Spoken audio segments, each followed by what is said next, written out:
Siapakah Sultan Muhammad Al-Fatih dan bagaimana pemuda-pemudi masa kini boleh mengambil sifat beliau untuk dijadikan contoh tauladan dan memimpin Islam pada masa kini? Bagaimanakah ciri-ciri pemuda yang dibanggakan oleh Nabi SAW? Apakah pencetus kepada generasi muda dalam membangun ummah dan merealisasikan impian syurgawi?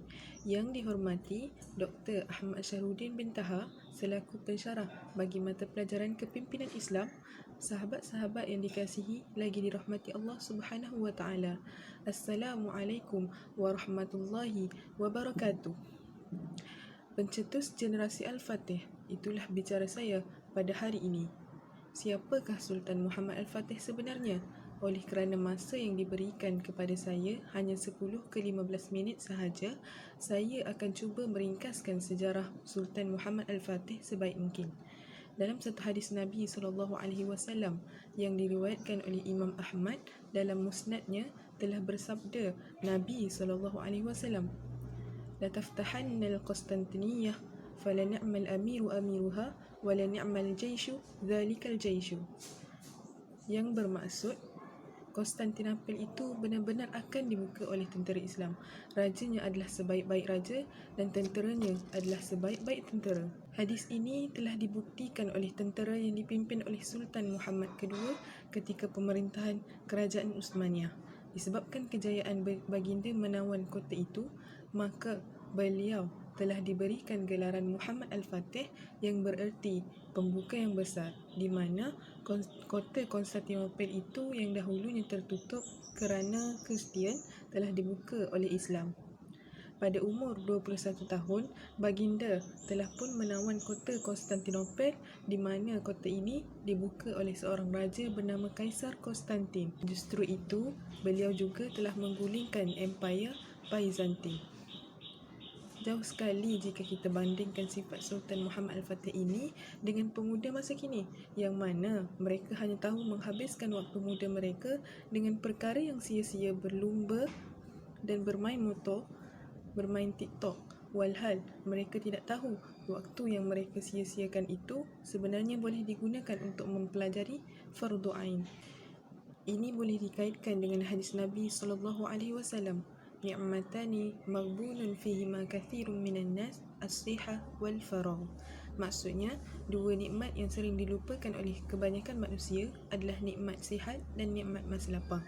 Tidak lupa juga, baginda Sultan Muhammad Al-Fatih dahulunya merupakan seorang yang mahir dalam berbagai bidang seperti sains dan matematik, dan beliau juga mendalami 6 bahasa, iaitu bahasa Turki, Greek, Hebrew, Arab, Parsi dan Latin. Tidak terkecuali juga dengan ilmu peperangan, di mana baginda telah diajar taktik peperangan, memanah serta menunggang kuda. Di sini kita boleh lihat betapa pentingnya didikan ibu bapa dan penerapan ilmu yang perlu diberikan, sebagaimana diukilkan dalam peribahasa, "Meluntur buluh biarlah dari rebungnya." Ibu bapa sangat berperanan dalam mendidik anak-anak, dan bukan hanyalah membiarkan mereka di sekolah dalam pemantauan guru. Walhal segalanya bermula dari rumah sebenarnya. Mengikut statistik yang direkodkan pada tahun-tahun lalu, seramai 10,150 kes pelajar bermasalah di sekolah, dan rata-ratanya mereka berlatar belakangkan keluarga yang bermasalah. Maka di sini kita dapat menganalisis bahawasanya keluarga atau ibu bapa sangat memainkan peranan penting dalam institusi remaja terbilang. Apabila menyentuh perihal kekuatan sebenar tentera, sudah pasti ia akan kembali kepada soal kerohanian. Hubungan dengan Allah akan melahirkan jiwa yang mantap dan semangat jihad yang luar biasa. Oleh kerana itu, selain persiapan fizikal, Sultan Muhammad Al-Fatih juga telah memberi perhatian khusus akan penyediaan kerohanian tentera baginda. Para tentera dirutinkan agar sentiasa berselawat kepada baginda Nabi SAW, tidak meninggalkan solat sunat, rawatib, malah para ulama turut disediakan bagi memberikan peringatan dan tazkirah kepada mereka. Ini boleh dijadikan contoh teladan yang baik kepada anak-anak muda jati diri bangsa agar sentiasa taqarrub ila Allah dalam apa jua situasi. kita boleh mengambil contoh siqah baginda Sultan dalam aspek taqarrub ila Allah. Sebagai seorang pelajar, wajib bagi kita untuk mendekatkan diri kepada Allah supaya segala urusan menuntut ilmu dipermudahkan. Lupakah kita menuntut ilmu juga merupakan satu jihad yang dipandang besar oleh Allah Subhanahu Wa Taala. Sultan Muhammad Al-Fatih juga merupakan seorang yang jenius di mana beliau telah menyusun strategi dengan baik dan bersedia menukar taktikal perang di saat-saat genting. Paling menarik, seni peperangan baginda penuh dengan kejutan yang tidak terfikir oleh musuh. Di sini kita boleh simpulkan bahawa kemenangan pejuang Islam bukan berdiri di atas mitos atau khayalan, akan tetapi melalui penyerahan bulat kepada Allah di samping usaha perancangan rapi dan pengorbanan harta, tenaga, bahkan nyawa. Kekuatan rohani mestilah bergabung dengan kekuatan siasah sebagai nadi utama kemenangan, kemudian dibantu dengan segala jenis kelengkapan perang dan ekonomi. Saya teringat akan satu syair yang dibawa oleh Imam Syafi'i.